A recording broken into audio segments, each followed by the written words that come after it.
from producers in order to market their product. We are marketing their product for them without rewarding them for the value that them simply existing and creating that product has. So I went ahead and made a beanology for myself, because I thought a lot about the information that we share and the information that we're not comfortable sharing as the people who add the value to the coffee itself. Thank God you're really far away from this, but it has my exact address on it if you wanted to send me a postcard.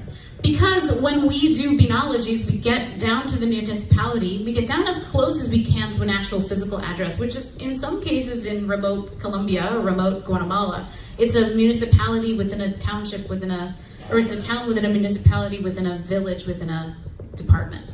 So you basically have my full address, my astrological sign, my birth date, my degree, a story about my experience in coffee, a couple of very unflattering photos that someone else took of me, including the one where I'm wearing that ridiculous fake Australian accent, outfit. And then also, if you look really closely in this beanology, it also tells you how much I make an hour at Cafe Imports. It tells you how much I make an hour in USD, because I don't do conversions, and we almost always print prices in USD when we're talking about price per pound. But what it doesn't tell you is what my cost of production is, what my other expenses are. And it does tell you a little bit about how I used that money last year, but it doesn't tell you anything about what it costs to live in Minneapolis where I live, or what my grocery bill is, what my car bill is, what my actual cost of production is, which means that you can look at this figure and make a snap judgment about whether or not that amount of money is fair based on your experience getting paid, right? And this is another really interesting thing as we get into the more nuanced aspects of traceability. More and more and more, we want to know transparently what every farmer is getting paid, and we want to share that information with our consumers. We want to share that information with our consumers because we want to convey a message to the consumer that we're paying a fair price for coffee, without having any context about what that price means in the greater part of those people's lives. It also calls into question who owns that information. I have had a lot of clients, and I have had a lot of friends in the coffee industry who publish FOB, they publish the cost of the coffee that they pay. Not one of them has ever asked the producer if it's okay to share that information. I've never experienced someone who says, is it okay if I print how much I pay on my bag or on my website? This is an important distinction. You can do absolutely anything, you can share any information about yourself you want, as long as you have consent to do it. If someone says, sure, fine, absolutely, share how much you make or how much you pay, that's a totally different story. But I will bet you that almost no one in this room would feel comfortable or would be allowed by their employers to share how much they make as their salary. We also are not paid based on our cost of production. When you go in to negotiate your salary with your HR department, you're not required to bring your receipts for how much you pay for rent, how much you pay for groceries, how much you pay for your lifestyle expenses, how much I've paid in hair product for my bad haircut. I don't have to present those things in order to establish what someone else thinks is a fair price. And we are constantly using the word fair to describe an amount of money above the cost of production that we have basically used in our marketing as a way of convincing other people that we're doing a good job. And I want to start thinking about not necessarily not doing the work. I think that what we need to do is continue to think about what is fair. But what does fair mean to us? Does fair mean taking the value from someone using their images, using their information, using their value, the value that they create outside of the actual product itself in order to make more money, but not compensate for them? Compensate them for our use of their images, our use of their information? I think every roaster in the world, and the conversation right now is going on far and wide, that says we need to pay producers more money for coffee, right? We need to pay producers, everyone needs to pay producers more money for coffee. What if we paid them money for coffee, but then also compensated them for using the value of their marketing? The marketing that they're not able to use for themselves because we take it as a cost of doing business. We use their photographs, we use their information. We use this information as a sign of exclusivity. We prevent them from doing business with other companies because we have a relationship with them that's depicted in photographs, that's depicted in information. Now, if I were to say, buy a coffee from a producer in Costa Rica, and I paid a certain price for it as an importing company, they sell to me, and I decide I'm gonna share that price on my material. What if that producer also sells to somebody else at a higher price? And what if that other person finds out that they're getting charged a higher price? Regardless of the context, maybe they're getting a better quality than I am, but all they see is that I'm paying less than they are.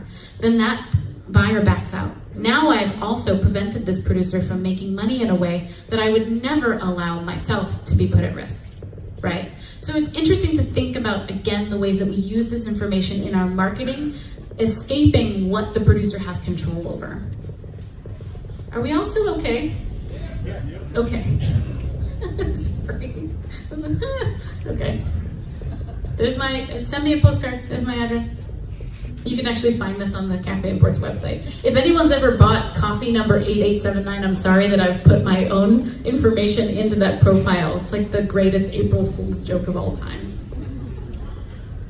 So what if we started to actually add monetary value to the things that we take from producers that are intangible?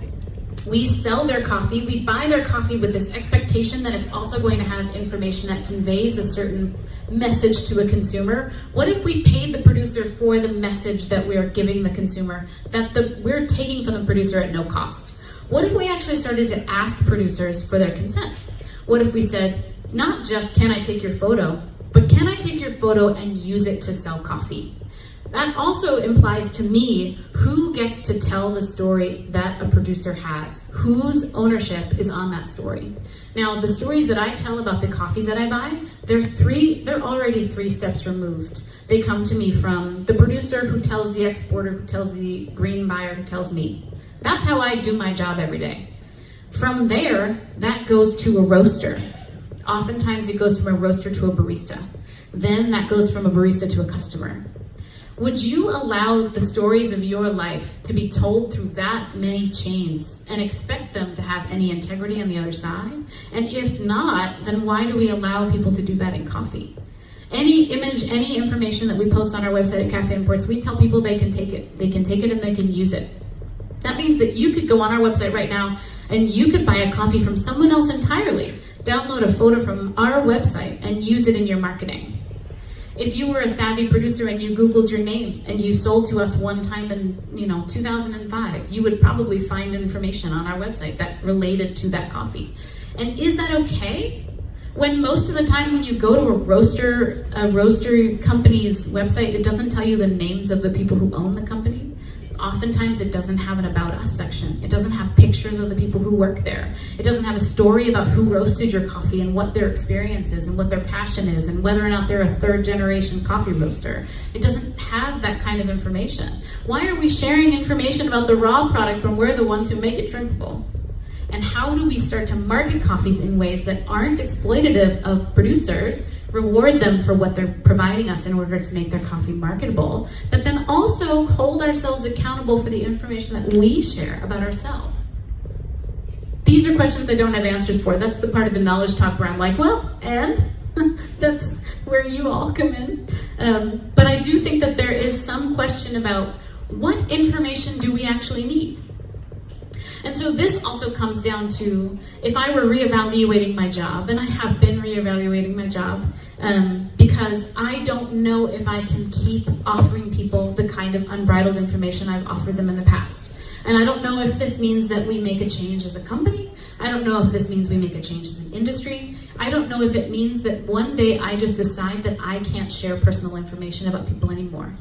But I will ask of all of the folks in the room who work with coffee and are passionate about coffee, what information do you need about a coffee in order to do your job? Do you need to know the variety? It's nice to know, but does it affect the way that you brew the coffee or roast it? Does the elevation of the farm affect the way that you roast the coffee so significantly that not knowing that information doesn't allow you to do your job? Does not having the story of the coffee affect you in doing your job so much that you can't buy or roast that coffee without knowing that information? And if that is the case, if these things are all things that you're like, no, you know what? I don't actually need that information in order to do my job, then we need to think of another way to do our job. I don't think that it means that we need to erase traceability entirely. I'm not trying to get myself fired by giving this talk because I've made myself obsolete. But I do think that it's time that as an industry, it's been 40, 50 years. Let's start to think critically about what traceability means, because it's only going to get more competitive. It's only going to get more nuanced. We're only going to get more personal as we start to try and differentiate ourselves based on the raw product that we buy. So how can we move forward as an industry, supporting one another and supporting producers like we say we want to, by making it more about the entire chain and not simply about what the producer's done, but they have no control over the marketing. And that is my knowledge talk.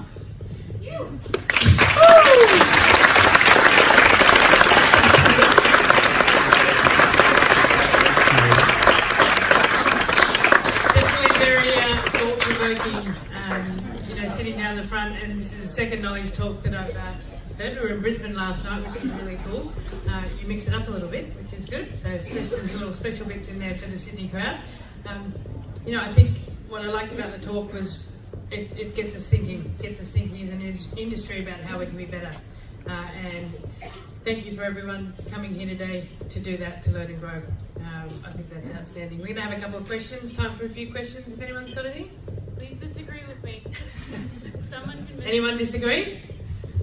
Yes. Oh yes, there we go. Well, I partly disagree, because you need all that information because it deepens your love of coffee.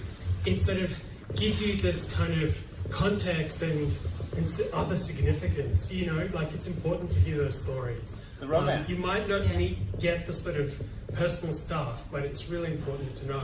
For those of us who are on this end and want to be on that end, it's really important to know. I absolutely agree with you. The idea of the romance of it, the idea of knowing where it comes from, is why we're here.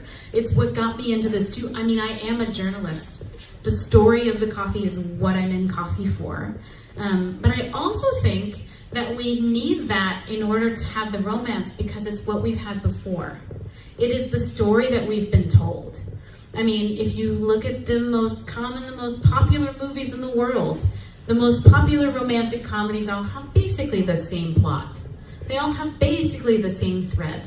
And they're popular, and we're drawn to them because it's what we know we can expect. But there are lots of people in coffee who make the best coffees in the world, and their coffee doesn't have a romantic story behind it, because it's just someone doing a job.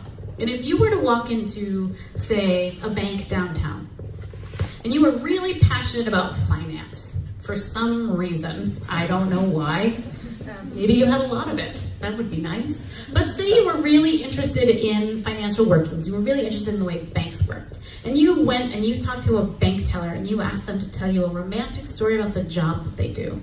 I bet a lot of bank tellers would say, you know what, it's just a job. And I have a rich life outside of what I do. And when you talk to a lot of coffee producers, sure, they're really passionate about talking about their coffee because that's what we're paying them to talk about. That's what we're paying them to do for us. But really what they're passionate about is their family, is their religious community, is where they're from, is the way that farming helps them connect with the soil. Most coffee producers don't even drink coffee. And in that case, what is our relationship with that story about that farm? And why is it that the story is so necessary for us to have passion about a product that that person who grew it doesn't have the same passion about? They are passionate about their plants. They're not passionate necessarily about the actual coffee beverage. So what else can we use then in order to have that romance story? I don't know. I mean, I don't have an answer for that question. But I do think that that's something that we absolutely should think about, is that why is that the part of the story that has romance? And what does that mean about the ways that we see producers and the disconnect between the finished product? Anybody else disagree with me? This is fun. Yeah. Well, I agree.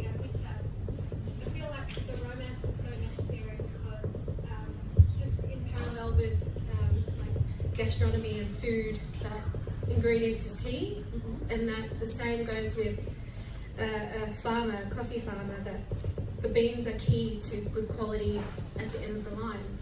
So I think traceability is so necessary, but is there a way for them to get royalties every single time like a photograph is released, or is there like something like Spotify that can hold everything? They can keep track of like how many like clicks they get, or something like that.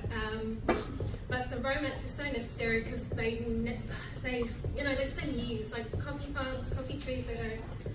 They don't just happen overnight. They live and breathe coffee producing. It's so laborious. It revolves around it. They're doing it 24/7 round the clock, and you just got to pay where the work is due. Like you just got to give them praise for how much work they do for it. So I think it's important. I don't know.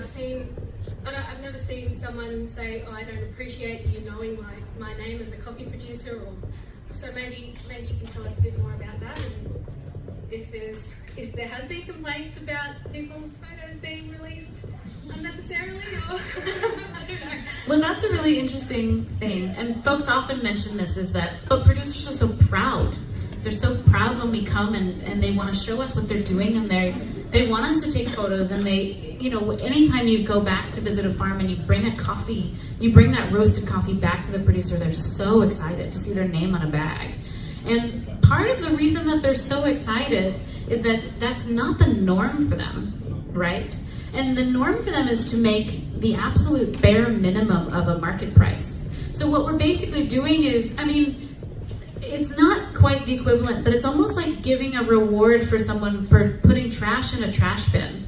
We're paying people more than a base price that is completely unfair, and we're using their images to justify us paying that price. But we've never once established in that situation, I will still pay this price for you if you won't allow me to use your images, or if you won't allow me to use the story. We never once have empowered folks to say no. We've never once created it within the dialogue to say, we are actually partners, and I want to have this be a mutually exclusive relationship. Most of the time, if we use someone's photo on a package or on a bag, it implies that we own that product, which implies to a certain extent that we own that producer's output. And a lot of times, if you go into a coffee shop and you see a farm that you recognize on someone else's menu, you get hurt. You feel that personally. And that's because we have established that the information and that story and that narrative is ours now. We use that to market our product. And that, I think, is a really problematic thing that's built into the colonialism that coffee is. And that's systematic. That's like hundreds of years of not asking people's permission, and of telling them that they should be proud because we've decided that their story is good enough for us to share on their bags. There are lots of producers whose stories are not good enough for us to share on their bags. And those people, their coffees go into blends. Do they not deserve that same degree of pride? Why is it that we pick and choose the people whose stories are romantic enough to sell coffee? And why is it that we don't pick and choose our story to sell that coffee? So I think that it's not necessarily, it's not something that has been born out of an ill intention. I think, again, we see someone light up when they see their photo on our websites or on our bags.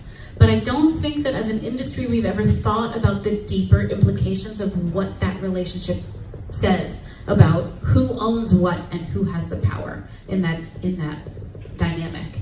Doesn't mean we need to throw the whole thing away, but I think it means we have to shift our thinking about the power dynamic that exists in that type of marketing. And look, I'm absolutely guilty of it. I did 45 minutes of it today. I just put people's photos on the website, because guess what? That's my job. It's still my job. I'm here having this conversation. It's still my job to share all this information. So I'm absolutely still in the thick of these problems too. That's why I'm here, is to workshop it with you, with a marketplace that I know is particularly savvy. Does that make sense? Does that sort of touch on a little bit of that question? It's that I don't think any of us are trying to do the wrong thing. I don't think anyone in the specialty coffee industry is actively, maybe like two people. No, not someone I have specifically in mind, by the way. That wasn't like ask me about those two people later. But like, you know, very few people I think are intentionally exploiting the producer. I think that we all come into this with best intentions, but I think even best intentions sometimes have implications we haven't really considered, and they go back beyond our generation, beyond specialty coffee, beyond Erin Knudsen, before any of this actually happened. Anybody else? Yeah.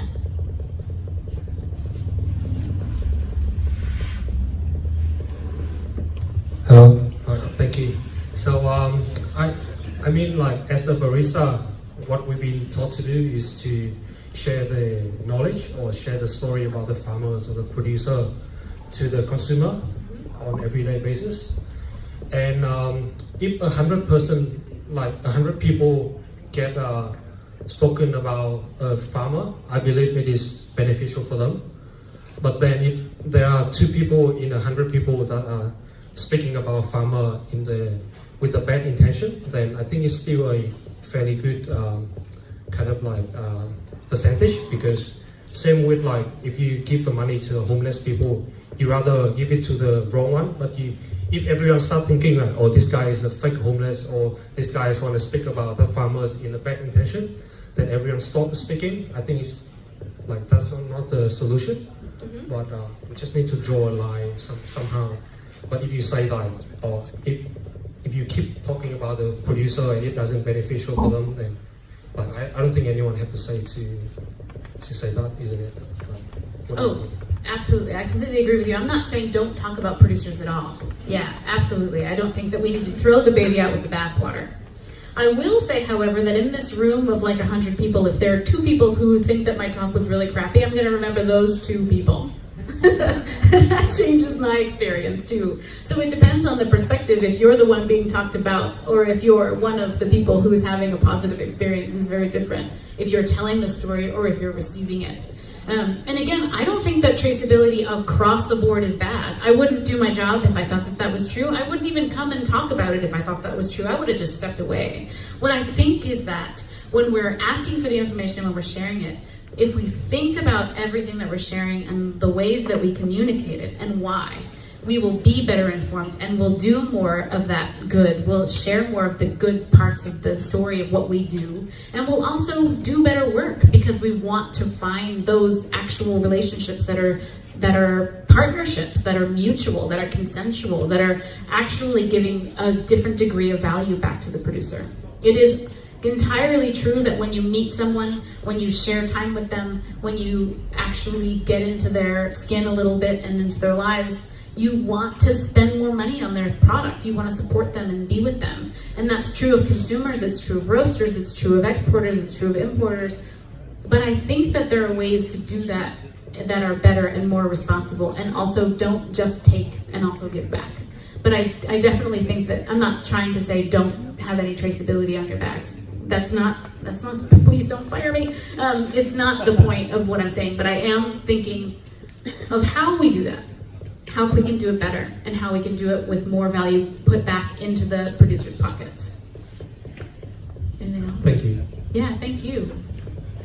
Thank you all so much, by the way, for sitting and listening to me get emotional about the work that I do, and for bringing you my unpopular opinions in specialty coffee.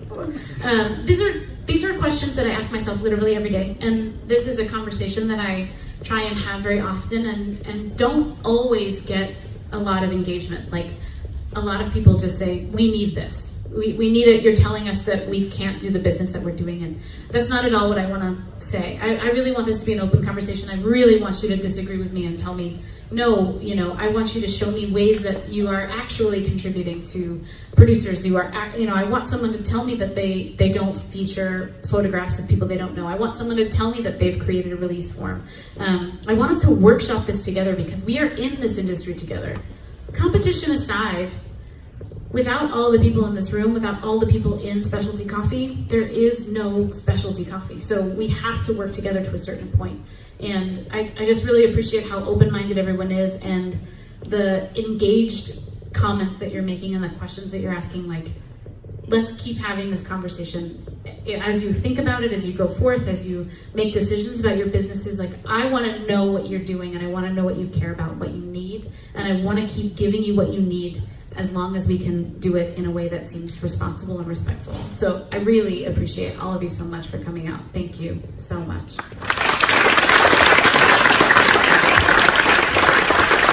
On behalf of everyone at Meister, thank you once again. Drinks and some more food for everyone. Let's mingle, and Meister will be in the crowd also to take any one-on-one questions. So cheers. Thanks.